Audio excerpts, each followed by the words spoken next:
Film diawali dengan menampilkan beberapa pemuda yang sedang berpesta. Di tengah pesta, seorang wanita menunjukkan aplikasi countdown yang dipercaya bisa memprediksi kematian.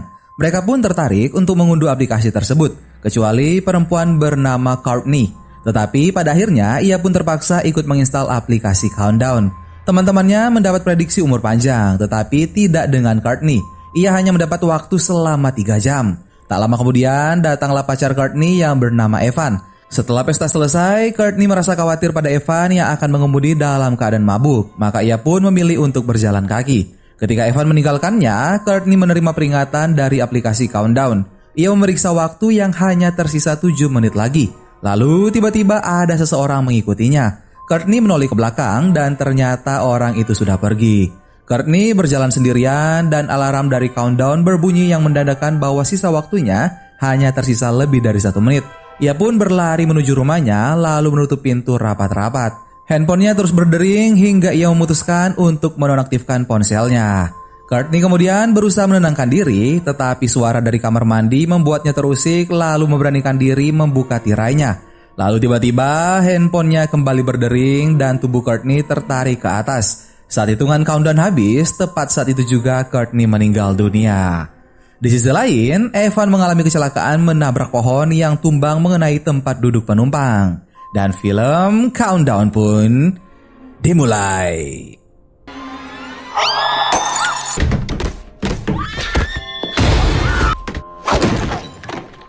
Scene berpindah menampilkan seorang perawat magang yang bernama Quinn. Saat ia memeriksa ruangan seorang pasien, ia menemukan makanan yang belum habis dimakan. Maka ia pun menemui pasien itu yang menyendiri di bangunan rumah sakit.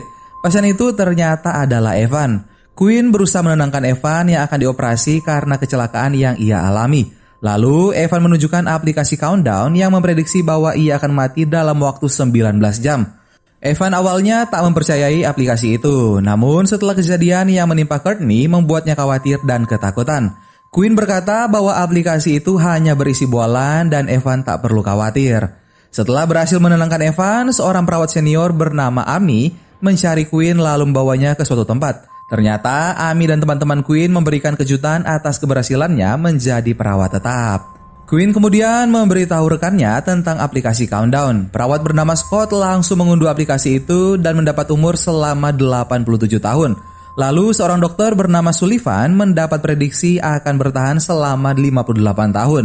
Setelah selesai bekerja, Quinn menyempatkan diri untuk menginstal aplikasi countdown. Aplikasi itu memprediksi bahwa ia akan bertahan selama 2 hari saja. Lalu datanglah dokter Sullivan mengalihkan perhatiannya. Di sisi lain, Quinn memeriksa beberapa dokumennya. Ia terpaksa kembali ke rumah ayahnya untuk mengambil beberapa dokumen.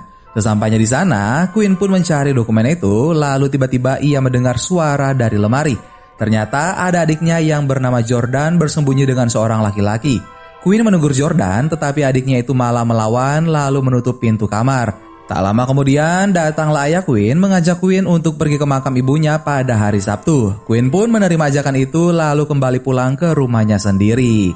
Scene kemudian berpindah menampilkan Evan yang menatap layar ponselnya. Evan kemudian pergi dan mendapat peringatan dari aplikasi countdown.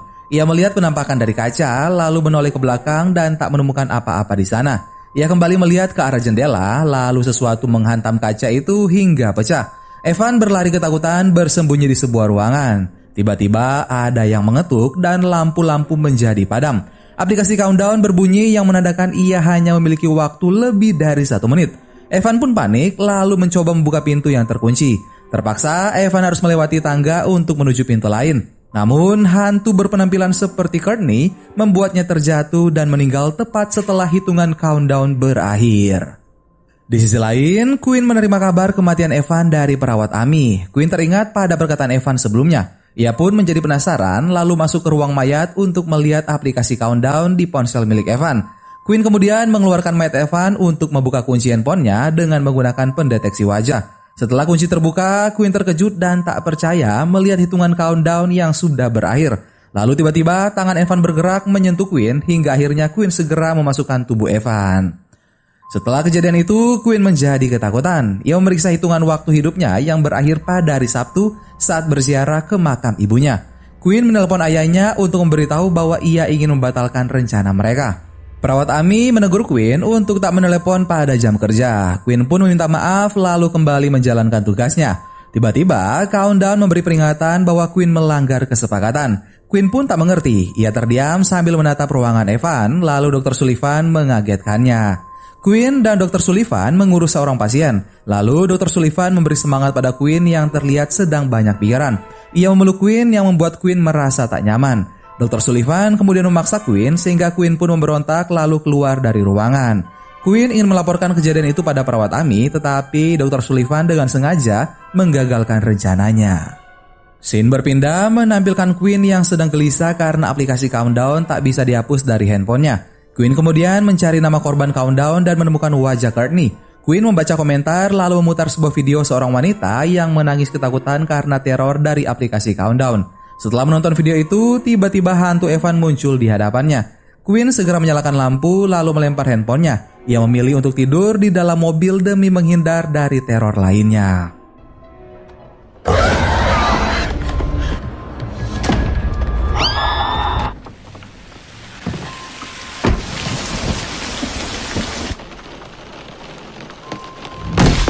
Pada keesokan harinya, Queen terbangun karena ulah Jordan. Jordan menemukan ponsel Queen yang pecah dan melihat aplikasi Countdown. Jordan pun tertarik dan ingin menginstal aplikasi tersebut. Tetapi Queen melarangnya hingga membuat Jordan kesal lalu pergi meninggalkan Queen. Scene kemudian berpindah menampilkan Queen yang membeli handphone baru dari seorang pria yang bernama Derek. Queen memeriksa isi aplikasi handphone barunya lalu menghela nafas lega karena ia tak menemukan aplikasi Countdown. Tetapi tak lama kemudian ia mendapat notifikasi bahwa aplikasi Countdown baru saja terinstall. Queen pun protes pada Derek. Queen terpaksa membawa kembali handphone barunya karena ia sudah terlanjur membelinya. Saat berada dalam mobil, Queen tak bisa fokus menyetir sehingga ia hampir saja menabrak seorang pria. Queen meminta maaf dan Queen kemudian melihat sosok menyeramkan yang ada di belakang mobilnya. Sosok itu menutup wajah Queen sehingga tanpa sengaja ia menginjak gas hingga menabrak mobil pria tadi.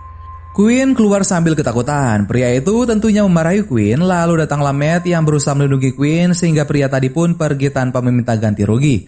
Matt berkata bahwa ia juga melihat sosok yang mengganggu Queen lalu menunjukkan handphonenya pada Queen yang ternyata ia juga mendownload Countdown dan waktunya hanya tersisa 18 jam. Matt dan Queen kemudian pergi ke bar untuk menemukan penyelesaian dari masalah mereka.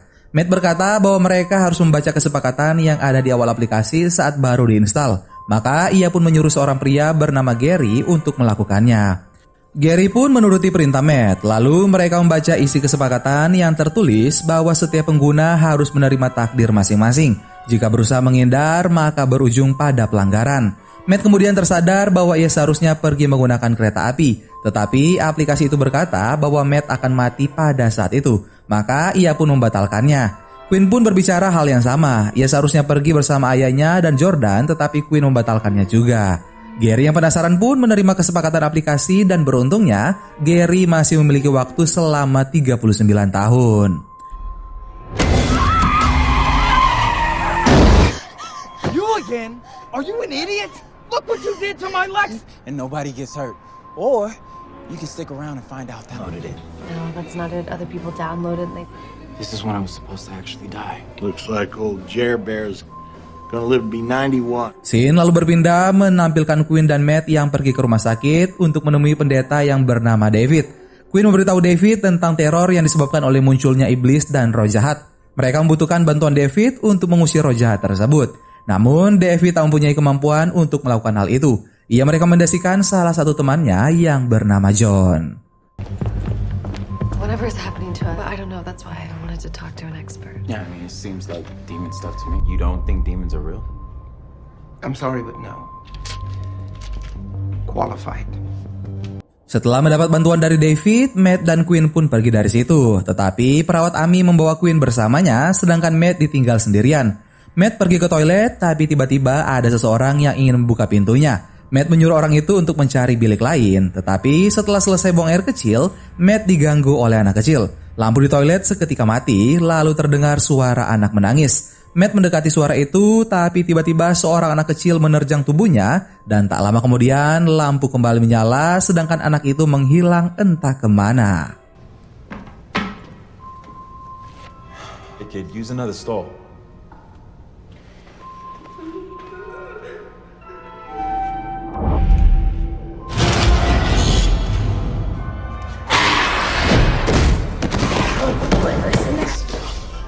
You're good.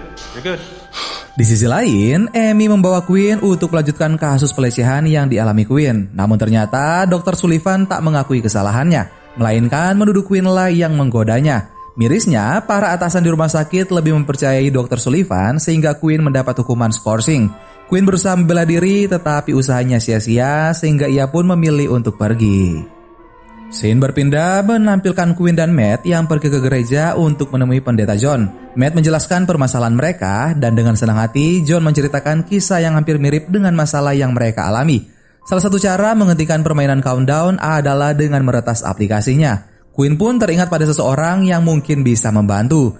Quinn dan Matt pergi menemui Derek yang baru saja menutup tokonya. Terpaksa mereka berdua membayar Derek dengan harga fantastis agar Derek mau membantu. Maka Derek pun menerimanya. Dalam sekejap, Derek berhasil meretas aplikasi itu lalu mengubah sisa waktu miliknya. Saat giliran Quinn, ia melihat nama Jordan yang juga terdaftar sebagai pengguna countdown. Quinn meminta Derek untuk mengubah waktu milik Jordan. Di sisi lain, Jordan yang sedang makan melihat hitungan countdown yang berubah. Matt dan Quinn pun berpisah, namun pada akhirnya mereka memilih untuk menghabiskan malam bersama. Saat berada di rumah Quinn, Matt menceritakan masa lalunya tentang adiknya yang bernama Jeff yang meninggal karena sakit. Matt merasa bersalah pada adiknya itu karena ia sudah mencuri mainan kesayangan Jeff. Quinn kemudian menceritakan masa lalunya juga, yaitu tentang kematian ibunya yang dikarenakan kecelakaan pada saat sedang mencari Quinn yang keluyuran. Quinn menyalahkan dirinya, tetapi Matt berkata bahwa itu bukanlah kesalahan Quinn. Ketika mereka sedang tidur, Quinn memegang tangan Matt yang memeluknya dari belakang.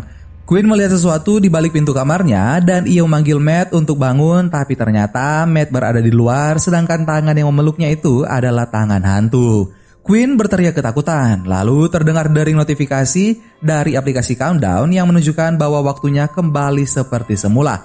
Hal itu juga terjadi pada aplikasi milik Matt.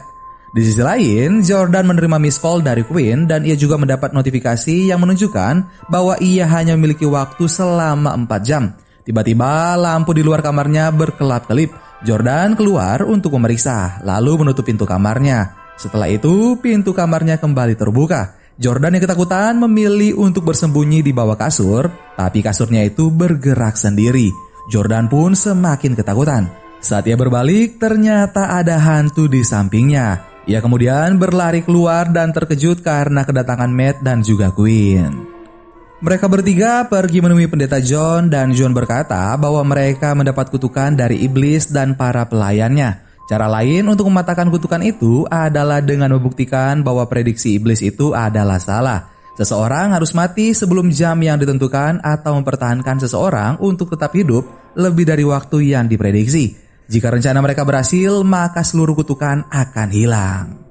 Pendeta John memilih untuk melakukan ritual perlindungan agar salah satu dari mereka bisa hidup lebih panjang dari jam di aplikasi countdown.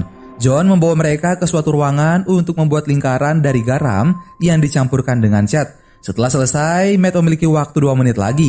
Lalu lampu pun mati. Mereka berkumpul di dalam lingkaran, sedangkan John membaca doa. Tepat di belakang mereka muncullah sosok iblis yang tak bisa melewati garis lingkaran. Kemudian iblis itu menghilang dan terdengarlah suara nyaring yang mengganggu pendengaran. Anehnya, suara itu tak didengar oleh Matt.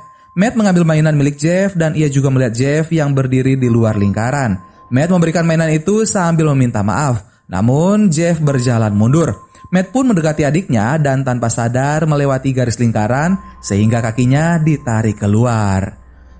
Quinn berusaha berlari mengikuti Matt, namun rak-rak berjatuhan sehingga menghalangi jalannya. Saat berhasil mengejar Matt, sebuah mobil menabrak tubuhnya. Matt pun meninggal saat itu juga. Jordan dan John menghampiri Quinn, lalu Jordan memeluk Quinn dan ternyata perut Jordan sudah terluka. Jordan dibawa ke rumah sakit dan dirawat oleh Dr. Sullivan. Sahabat Quinn yang bernama Rachel mendukung Quinn untuk melawan Dr. Sullivan. Setelah itu, Quinn menghampiri Jordan lalu berterima kasih pada Dr. Sullivan. Ia memeriksa sisa waktunya. Jordan memeluk Quinn dan ia melihat waktu mereka yang berbeda 3 menit. Quinn berjanji pada Jordan bahwa ia akan mematahkan kutukan itu sebelum mereka meninggal.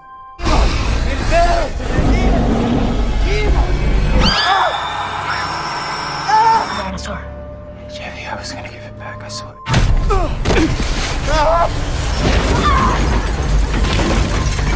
Don't break the circle! Let me go.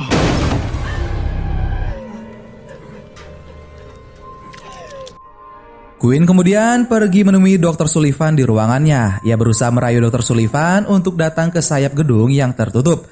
Dr. Sullivan pun menuruti perintah Quinn. Ia berjalan mencari Quinn, tapi tanpa ia sadari, Quinn menyerang dari belakang sambil membawa suntik mati.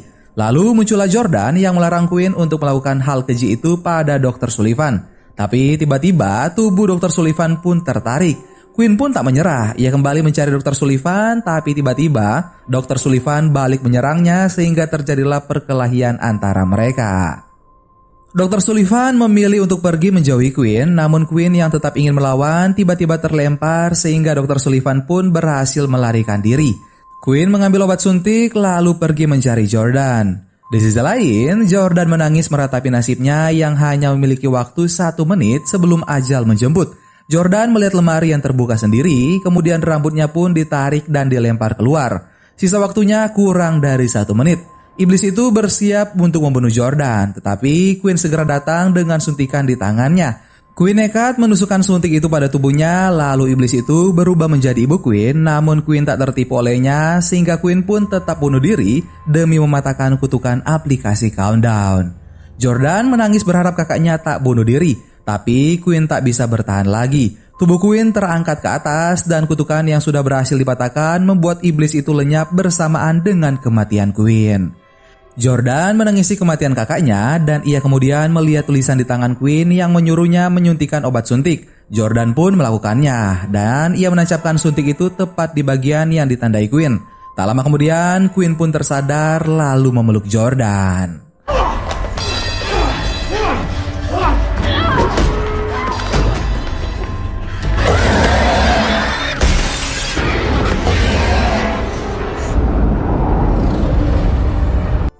Scene berpindah menampilkan keluarga Quinn yang berziarah ke makam ibunya. Sepulang dari sana, Jordan membaca artikel tentang Dr. Sullivan yang ditangkap atas tuduhan pelecehan terhadap 3 wanita. Quinn merasa Dr. Sullivan pantas menerima hukuman. Lalu tiba-tiba sebuah notifikasi dari aplikasi Countdown 2.0 kembali muncul di handphonenya. Dan film Countdown pun selesai.